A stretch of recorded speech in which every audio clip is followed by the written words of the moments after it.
Salutare, dragi prieteni, și bine v-am găsit la un nou video pe acest canal de YouTube al lui. Nu dați voi să dați și voi un like, un subscribe. Suntem aici cu urâta asta. Hei! Așa. Suntem aici în seara de Revelion. Dar nu, și hai să dăm și noi câteva petarde. Avem una. Și mai târziu o să filmăm când dăm artificii. Zi tu.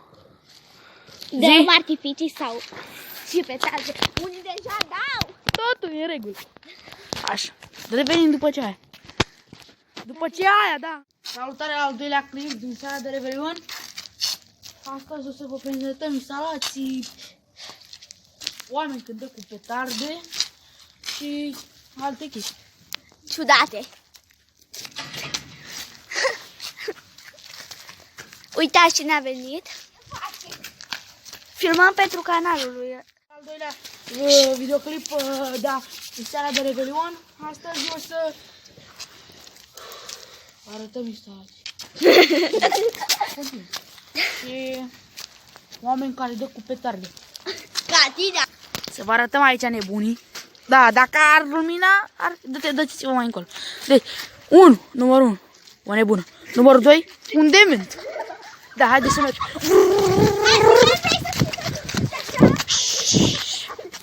Ia uitați, ia uitați.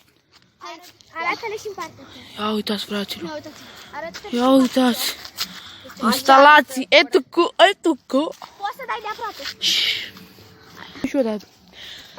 Și da, mai avem aici. Mai avem un barac aici. Cu lumini pe ea. Revenim din seară la 12. Fraților, uitați, a vrut să zic așa ceva, dar hai, lăsa. Mai aici o dată.